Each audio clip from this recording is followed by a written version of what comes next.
What's up, everybody? Thralls Metal here once again. I'm Necro Haag, and well, the year is coming to a close. It is time to start doing year-end lists, and as always, I want to kick it off with the shorter offerings and the shared offerings. So we're going to go over my top 10 EPs and splits for the year 2023. Now, this year has been absolutely awesome when it comes down to releases, especially full lengths, but EPs and splits I think kind of get overlooked, and that's another reason why I always do this, because these shorter offerings deserve kind of their own list, I think. And again, we're going to get down to all the full lengths. Believe me, this year was pretty damn tough to come up with a final list, but I did finally manage to get my top 40 written down. I just need to shoot it. But first, let's get through this list because there's some absolute bangers here that, in case you didn't hear, I strongly recommend, because obviously I do. They're in my top 10. So we are going to start off with number 10 here, and that is Skullpture, Horrific Death. This is, I believe, the second EP from this band. They are from Chile. Straight up old school death metal with some nice modern touches. This is brutal as hell, riffy. There's some fierce Floridian vibes, and I mean, they're really not hiding it because they did cover Deicide's Kill the Christian on here, which is a great deep cut. But across the board, this is just packed with nasty breakdowns, lots of syncopated chugs. It is ferociously heavy. There's still a little bit of like leftover thrash in their sound because this band did start off as a death thrash band, I believe. The only thing that I can complain about is the fact that it does have an intro, and I mean, it's an EP. EPs really don't need an intro. It's a shorter offering anyway. But once you get down to just the gnarly, savage riffs that are on here, you pretty much just forget about the intro anyway. And this came to us courtesy of Adirondack Black Mass. They sent us a really cool care package, and I've been jamming the hell out of this since I got it. Like, honestly, this is one of my favorite things they sent me. If you are a big fan of Cannibal Corpse, Deicide, obviously, monstrosity, malevolent creation, and a little bit of suffocation's brutality, strongly recommend checking this one out if you missed it. Excellent stuff. Number 10. At number 9, we have Undergang's 7 Stages of Depravity EP. I am not going to attempt to say the song titles or this album title just because, dude, Danish is rough. We gave it our all trying to say all these song titles when we reviewed this, and we failed probably really miserably. But what doesn't fail miserably is this EP. This is absolutely scathing old school death metal, kind of going across the gamut of different styles within old school death metal. You have death doom, you have some more brutal death metal sections, but the prevailing feeling on here is just flat out old school riffy death metal packed with groove, insanely gross guttural vocals, because Undergang just knows how to do that, where everyone sounds like they are gargling vomit on every vocal take. I pretty much loved every track in here, which is definitely a way for me like to skirt around actually saying any of these song titles again, because I'm looking at them and I'm just saying nope once again. But everything in here is just foul, murky, disgusting. It's just good old school filthy death metal, very much in the vein of bands like Autopsy, Incantation. If you like your death metal putrid and just kind of vile sounding but also just riffy and catchy as hell, definitely check out this EP if you missed it for whatever reason. Number 9, absolute banger.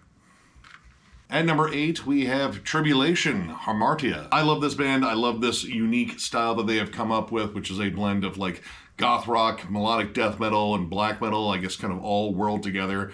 These guys just know how to write absolutely cool, catchy riffs that have both a somber sort of melancholy vibe, but also seemingly kind of like channel a lot of classic heavy metal in terms of those like rich guitar harmonies and like fun grooves. But they also know how to keep that darker, heavier, more sinister edge, especially when it comes down to vocals. They pretty much all stay really harsh, except for the awesome cover of Blue Oyster Cult's Vengeance the Pact. I'm kind of glad they added the vocal harmonies in there, because that song is just so damn awesome. But I think this EP actually takes their sound a step further past what they were doing on Where the Gloom Becomes Sound. There's a lot more classic rock on here. Songs like Axis Mundi definitely have like a more classic rock, retro heavy metal vibe, but again, you still have that sort of like sinister vibe. It's kind of like an extra creepy, dark version of Queens of the Stone Age in a way. But there's still some good heavy spots in Hemoclysm and the title track as well. I think this band's shift in sound is kind of alienated at least their earlier fan base. I feel like they are kind of moving slightly away from like a more flat out metallic sound but I think also what they're doing is really good. Like, I would still say this is 100% a metal EP. It's just a little bit more focused on that classic sort of heavy metal sound and, you know, kind of, again, whirling that up with like goth rock. Either way, I absolutely love this EP. I'm really curious what their next full length is going to sound like, if this is sort of a teaser for what is to come.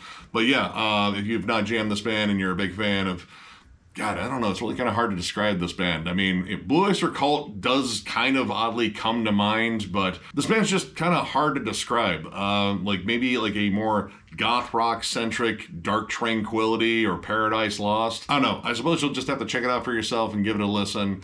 But either way, it is my number 8 overall. Absolutely killer EP.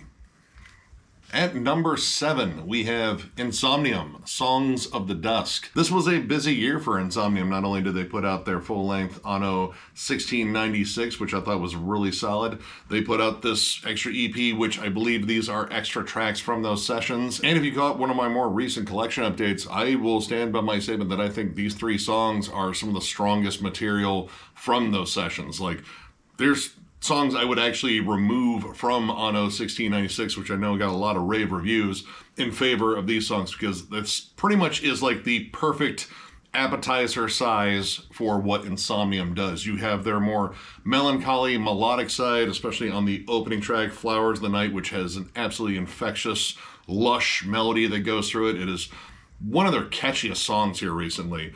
Stained in Red is one of their heavier tracks. It kind of shows off their more muscular, kind of riffy side. And Song of the Dusk is just flat out epic. I love the clean vocals on it. Pretty much I would say this is Insomnium doing what Insomnium does well in a shorter offering. You get a good variety on here. Every song I think is well done. They're rich, they're dynamic, they have excellent melodies, they are still heavier than hell, and most importantly, because it's Insomnium, they are all sad and morose and dreary as hell, because that is the gear that this band does so well. Now, while I think they are one of the more consistent bands of melodic death metal out there right now, I will admit that Anno 1696 did not make my year-end list. I would definitely say it's an honorable mention, but this really stuck with me, and I ended up jamming this quite a bit, and I think it's just absolutely fantastic. So yeah, if you're just looking for a good 3-track sampler of what Insomnium does well, this is it right here. Number 7, check it out. It's absolutely awesome. At number 6, we have Axioma, Primal Descent.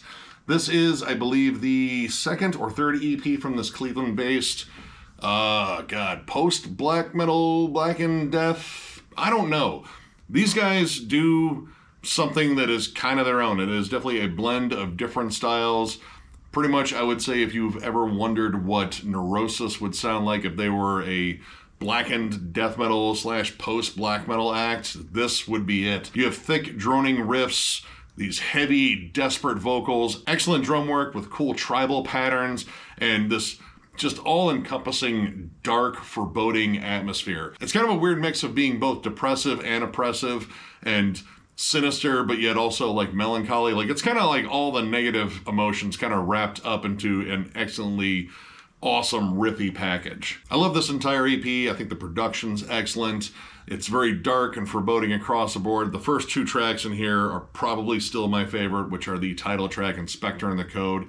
There's just something about those just disgusting riffs that are on there, and just the very ominous, sinister vibe to those songs. Now, we've actually had the pleasure of booking this band to play in BG. I've seen this band multiple times. They won me over live when they opened up for Morphus years ago. This is another one where I would say if this is a sampler offering for what is to come in the future, I am so fucking on board. If you love stuff like Neurosis and Cult of Luna, but with like a more blackened death metal sort of twist to it, strongly recommend checking this out. Absolutely amazing EP. My number 6 overall. At number 5, we have Mournful Congregation, the Eluviae of Gods, Part 2. I'm still not sure if I'm saying that word right. Either way, I was a big fan of Part 1 from this amazing Australian funeral doom band, and I think they outdid themselves with Part 2 here. This is giant, lush funeral doom. It is dark and depressive, but it's also very epic and just grand sounding. The guitars are fiercely layered, there's lush synths everywhere. And while this moves at a snail's pace because that is what Funeral Doom does well, it also just knows how to expand every single note, every single moment on here to just grand heights. Everything is layered, it is lush, it is heavy, it is oppressive and dark, but also just, I don't know, sort of majestic in a way. It is just this grand spectacle, like burying a deity of some kind. Like, you know, it kind of goes beyond just like, you know, interring a person, I think. All three tracks in here are amazing, but the opening track, Heads Bowed, and the last track, The Paling Crest, are easily two of my favorites. The huge crescendo at the end of The Paling Crest is just sort of awe-inspiring, like staring into the Grand Canyon, except in their case, it's full of just dead bodies and people weeping over them. Oddly enough, that is exactly how this feels. Like, it's more than just one funeral, it's a mass grave, and everyone on the planet is just sad as hell. I'm very picky when it comes down to Funeral Doom in general. Like, sometimes it kind of drones on too long, but there's something about this band where they just know how to make every droning moment big and huge and sort of lavish in a way where even picking apart the layers makes it just that much more interesting. If you're a big fan of bands like Esoteric, Funeral, you know, just like really excellent, huge sounding Funeral Doom, Ahab as well, definitely check out this EP. Check out the one before it too. Listen to them both. Have yourself a really depressing musical day, I guess. Either way, I think both are amazing, but I think this one takes the cake, and that is why it is my number 5 on here. So check it out. At number 4, we have Hyperdontia and their Deranged EP. I am a big fan of this band overall, and this EP is a little bit different than, I would say, anything else that they have released so far. They sort of cleaned up their production because they are generally known for a very murky, kind of cavernous sounds, like, you know, very similar to, you know, Incantation, Tomb Mold, at least early Tomb Mold. But this one, they sort of tightened up everything and got very Floridian. Like, this is just kind of fast, thrashy. There's a lot of just machine gun riffs in here, and I absolutely love the combination of just aggression and riffs on here. The song Deluded might be the catchiest song I think they've ever written. That riff has stayed with me since I heard this EP. I love the drum work on here. There are riffs aplenty, and the production here I think is really good because not only did they kind of clean up their sound and sort of tighten it up, it still sounds gritty. And that is very important for death metal, especially if you're doing like a more old school death metal sound. You have to have some grit to it. If death metal production gets too polished, it kind of loses that disgusting quality that death metal should have. Like all death metal, whatever style you're doing, there should be some grit to it. And while they lost a little bit of that cavernous murk, they still retained a lot of that just gritty chunkiness. The vocals are still just gross and low, and the guitars sound ferocious as hell. All 4 tracks in here flat out rule. Deluded was the big standout for me, just in terms of the one that just really got me into this EP. But of course I came in already being a fan of this band, but for a band that kind of changed their sound a little bit, I guess debatably, I mean, enough for some people to kind of bitch in the comments when we reviewed it. Like, there were some people that flat out just didn't like this because it didn't sound like their previous works. But I think they did really well with the change, and yet again, you know, what a good EP does is get you psyched up for the next full length, at least in my opinion. And I'm stoked to hear what they do next after this, because this is just a absolutely nasty sound. I love riffy death metal with a good thrash metal backbone behind it, and this just executes that pretty much flawlessly. So if you're a big fan, again, of Malevolent Creation, Monstrosity, Cannibal Corpse, like, again, all of that awesome Floridian stuff, definitely check this out. This is an absolute banger of an EP. At number 3, we have Dream Unending and Worm with their Starpath split. This was a bit of a surprise release. I mean, I kind of think they announced it, but I feel like the time between the announcement and then it streaming digitally was like a few days. Either way, both bands absolutely crushed on here. Dream Unending side, I think, showcased a lot more than they had actually shown on their previous 2 full lengths. There's more intricate playing, lots of awesome lead work, more clean tones than anything else, but you still have those giant cavernous vocals, those big echoey, reverby drums, but it's the lush atmosphere in there and that sort of oddly serene feeling that it has. And that was something that really drew me in about Dream Unending side. Like, it was very heavy, but it was very ethereal, and I just kind of loved the whole sort of chill but heavy vibe. Like, it's an interesting contrast. And then Worm's side, Worm just came in and did what Worm does well, with a little bit more tenacity, I would say. I found that there was a lot more up-tempo material on there in terms of like just getting faster and kind of outside of the plodding doom sound. There's great aggressive riffs. It's cold, it's atmospheric. It sounds like it could be like the Death Doom score to a Castlevania game. It's appropriately spooky at all times. And yeah, Worm just knows what they're doing right now. And while I don't think they changed around very much, I don't think they really needed to. Dream Unending, I don't think they really needed to change that much, but I really appreciate what they did. And honestly, Derek Vela, it seems like he's all about sort of experimenting this year, which, you know, we'll definitely get into later. But yeah, this split is absolutely magnificent. Both bands absolutely killed it. Kind of two sides of the same coin in terms of like doom metal or death doom or funeral doom or blackened funeral death doom. I don't fucking know. There's a lot of similarities to their sound, but there's also a lot of differences, and I just like that interesting contrast between the two bands in here. And also probably marks the first time I think anyone's ever seen Mark Riddick's artwork in color on here, and that was kind of weird to kind of process because I've been used to his awesome black and white stuff for years. Any color outside of black and white was a little shocking, but I mean the artwork's absolutely awesome. But yeah, if you have not checked this out for whatever reason, if you love both bands, you'll probably really dig this. And if you just like lush, atmospheric funeral doom / death doom, I think you'd probably like both, but kind of like different moods for each one. Either way, check it out. Absolutely amazing album. All right, these last two, oddly enough, I don't have any physical media for. And one is because they didn't bother doing a CD for this release, and the other one is because they just haven't put out the CD yet. So at number 2 overall, we have Teeth with A Biblical Worship of Violence. I have been jamming this EP almost nonstop since I finally caved in and downloaded it because they're just not going to do a CD. I think there's like a 7-inch for it or whatever. It is maybe 10 minutes long, but it is the most vicious 10 minutes of music I think I've listened to this year in terms of grindcore, crust, hardcore, maybe metallic hardcore. I mean, metallic hardcore's had a good year this year. This is just musical violence. Every song in here just packs an intensity. There are grindcore blast beat outbursts. There are massive hardcore breakdowns on here. This whole EP is just dimed intensity at all times. While it does have its groovy pockets, it generally moves very fast and very violently. I love the production and the atmosphere on this EP as well. The production is kind of similar to like a Kurt Ballou mix where the drums just have this pronounced snap to it and the guitars are very down-tuned and just heavier than hell. This EP is essentially a collection of high-speed collisions and explosions in musical form, and I absolutely loved it.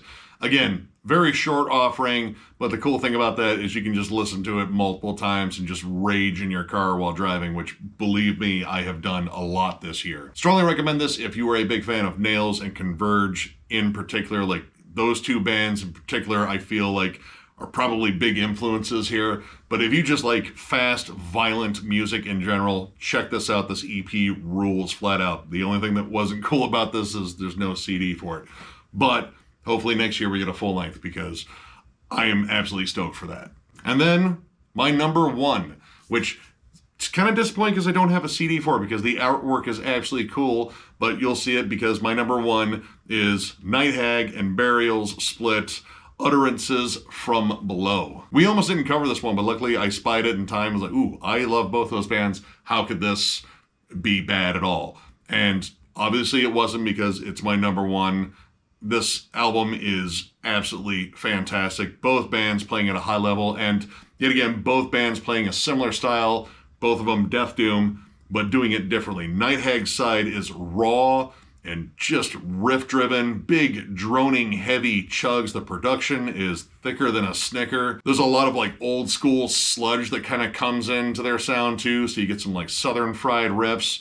I absolutely loved every song, and I really wish I wrote them down, or I really wish I had a CD right now so I could look at them and tell you which ones they were, but I can't remember them, and I forgot to write them down. But trust me when I say their whole side's awesome, and I'm just going to say that for Burial's side, but differently. Their side is way more atmospheric, borderline apocalyptic. Like, it sounds like the end of the world just slowed down and just loaded with riffs. They do have some faster sections on there that kind of, sound a bit like Bloodbath, but for the most part, it is droning tremolos, dissonant melodies on top of that, giant reverby vocals.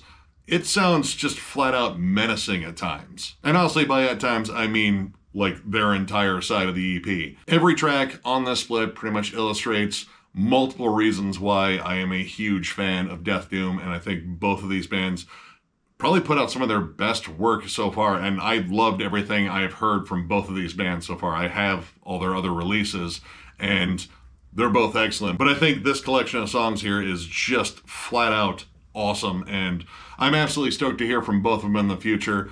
If you have not heard of either one of these bands, I strongly recommend just getting this split. Now, while there isn't a CD version yet, this is available digitally, of course, and I believe there are also vinyl versions for it.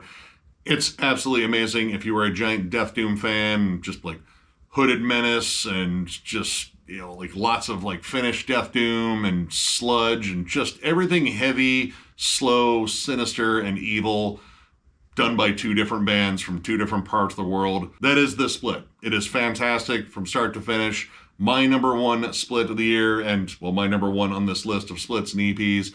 Absolutely amazing stuff.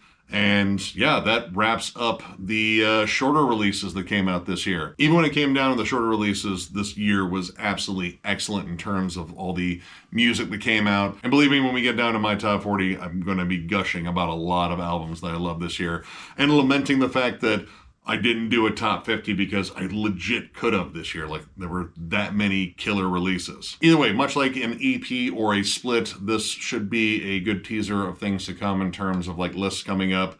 But I hope you really dig it. And of course, if you enjoyed this video, give it a thumbs up. And if you are new to the channel, subscribe, because we do stuff like this all the time.